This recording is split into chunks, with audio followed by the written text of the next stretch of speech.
In 325 AD, under the high arches of a marble hall, a decision was made that would shape the next The geometry 2,000 years of human consciousness. Reality is Bishops rewritten gathered at the through Council of gears. Nicaea, summoned not by God, but by Emperor Constantine. They brought with them a collection of manuscripts, texts that contained what was perhaps the most dangerous knowledge ever written. These weren't poetic gospels or moral parables. They were instructions, step-by-step teachings left by Jesus himself, showing a path to direct union with the divine, bypassing all human authority. These texts revealed a method to enter the monad source consciousness, pure awareness beyond form. When Constantine looked at those pages, he gave one chilling order: burn them all. And so they did. Fire consumed the parchment, but not the memory, because not all obeyed. The chosen remembered. Before we go any further, pause and let this moment sink in.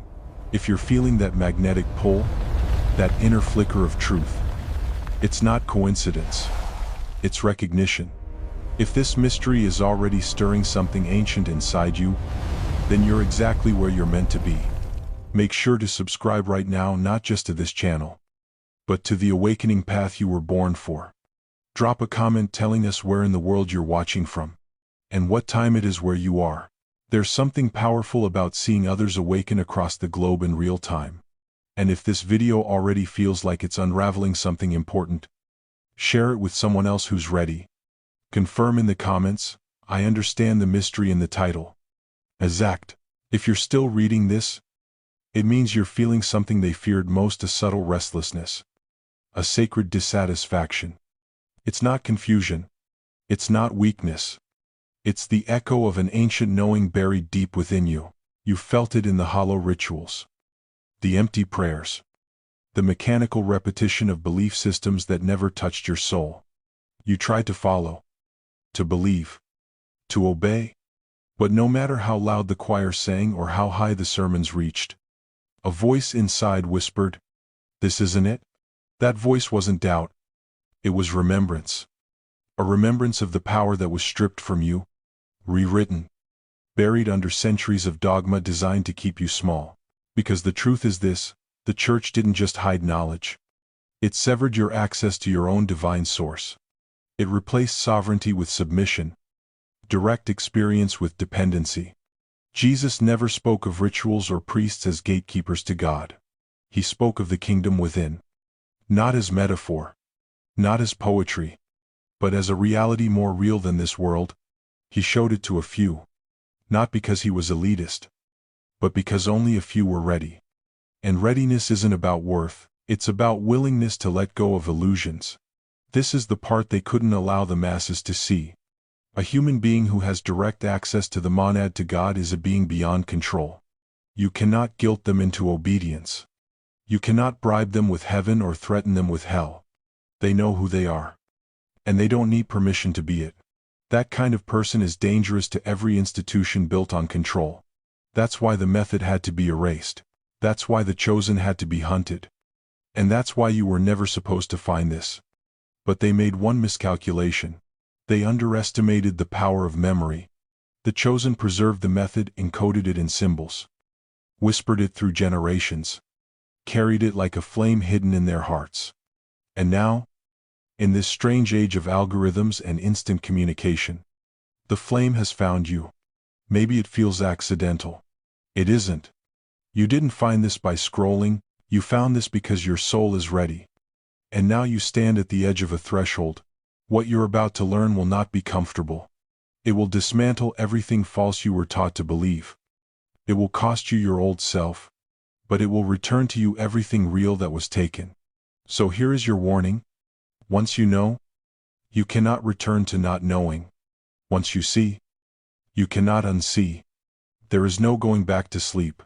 The world before this truth will feel like a stage play, a dream someone else wrote, and you will walk among it not as a follower, not as a believer, but as one who remembers. If you're still here, then yes, you are one of the chosen. And the monad is waiting. The first thing the church did, once it buried the original teachings, was fill the silence. Every mass, every prayer, every stained glass echo was designed to overwhelm one thing: stillness. They understood what most people never would. The doorway to the monad opens not in noise, not in ritual, but in silence. That's why Jesus vanished for days into the wilderness, into the mountains, not because he was hiding, but because he was entering the field beyond form. Scripture calls it prayer, but that's the diluted version. What he entered was absolute stillness, a state of consciousness so quiet that the artificial structures of the world lost their grip.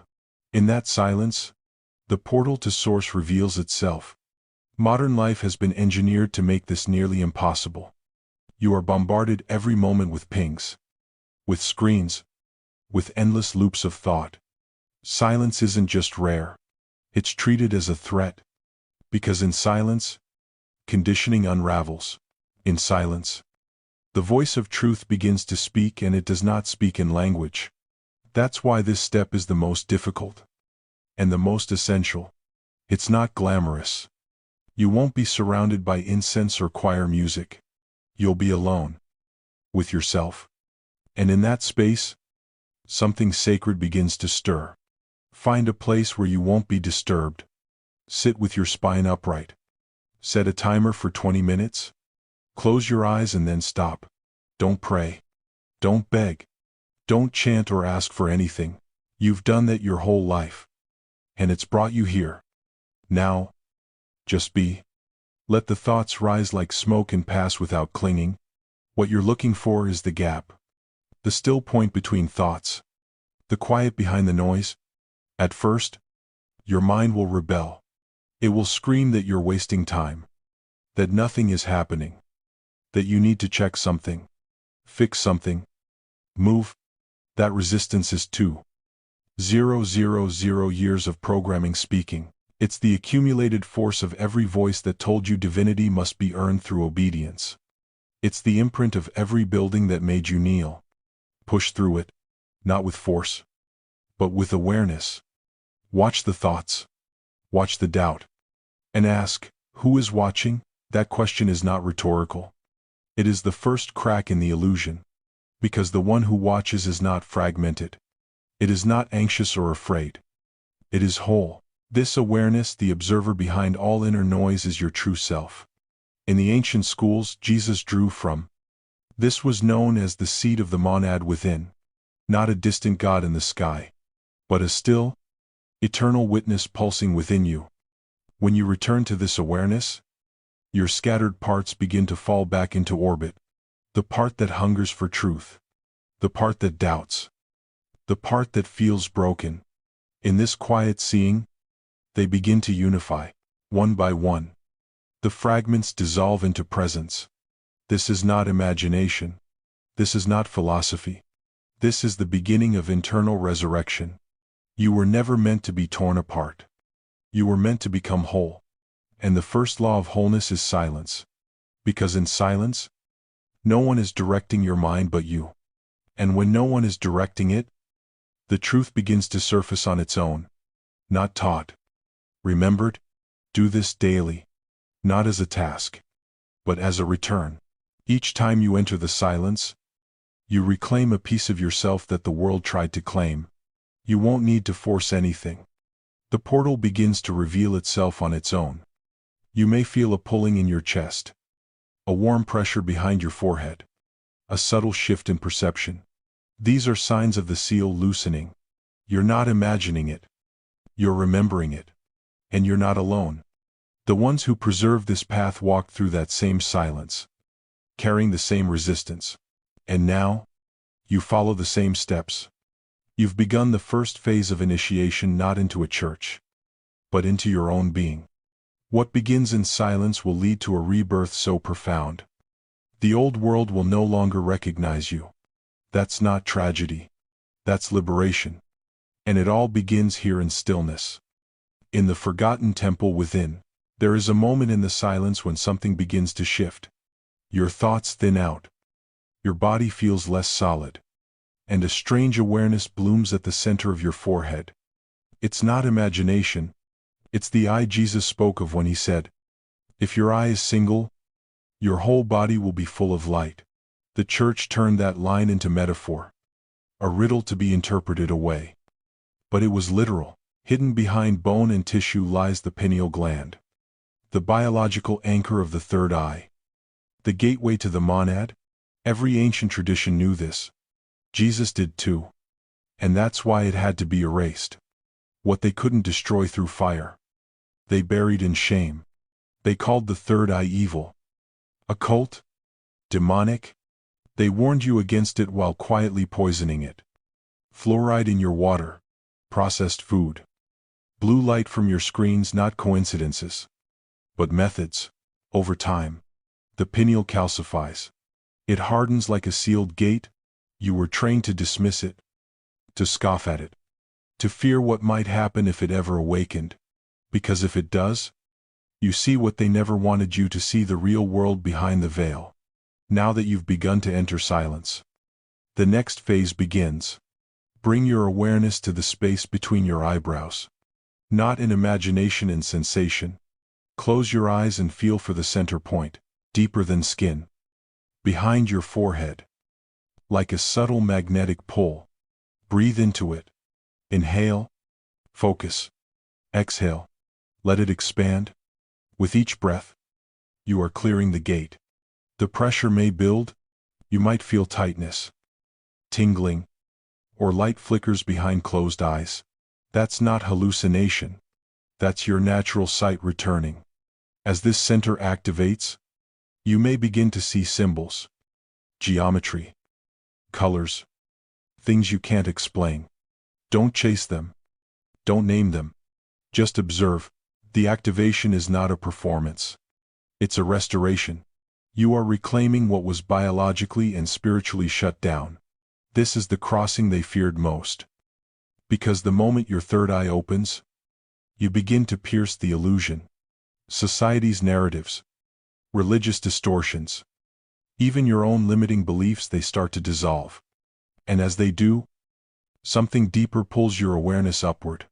It begins like a gentle tug from the top of your head. The crown opens.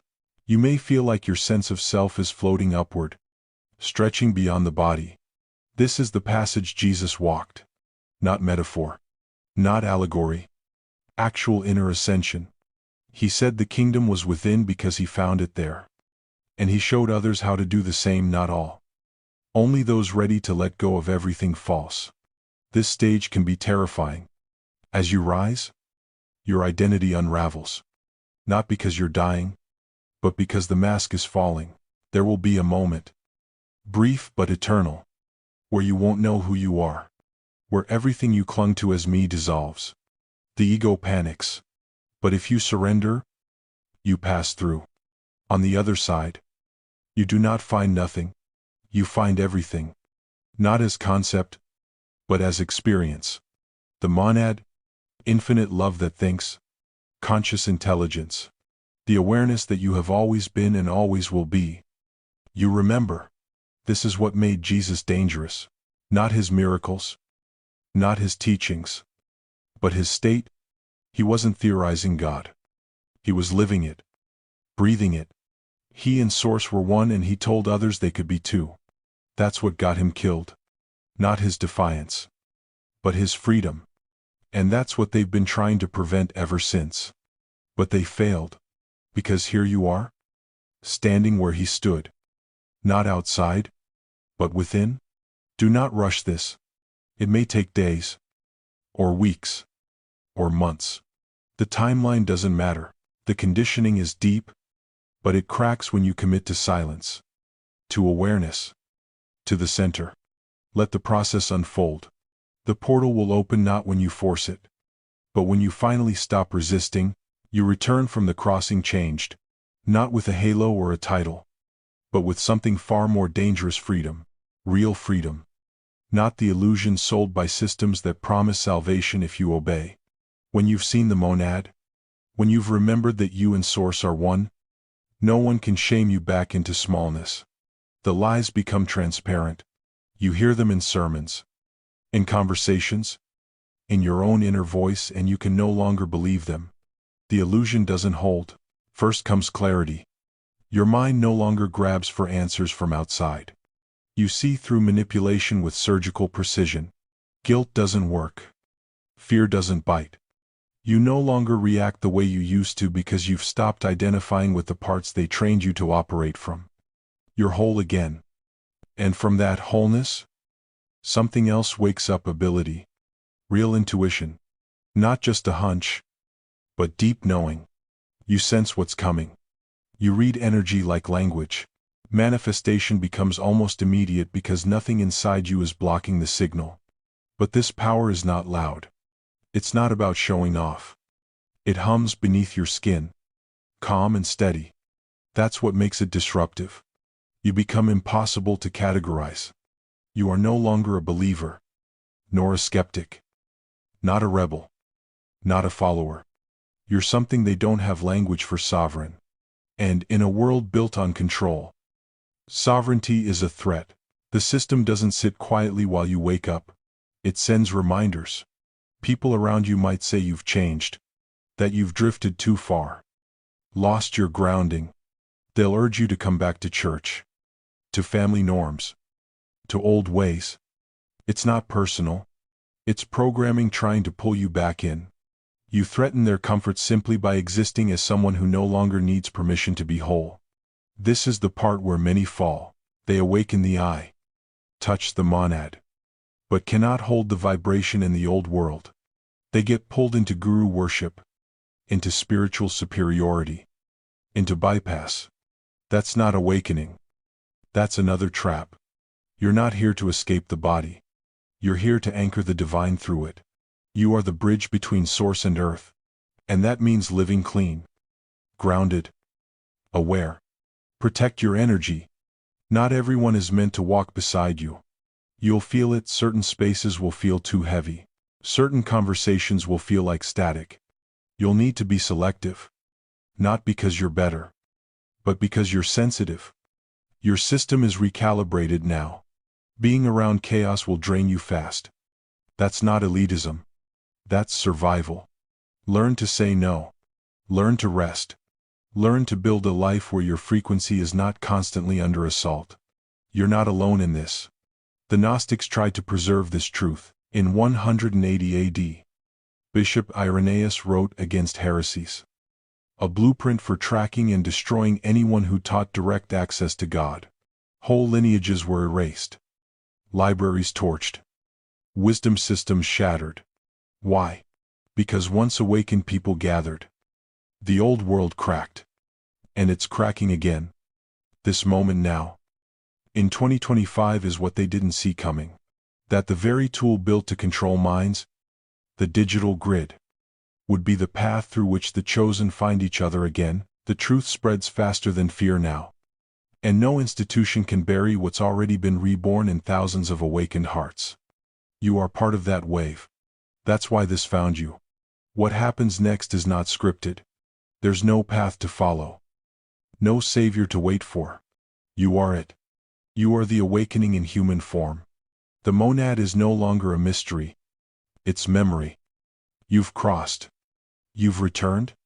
Now you walk the world not seeking light, but as light,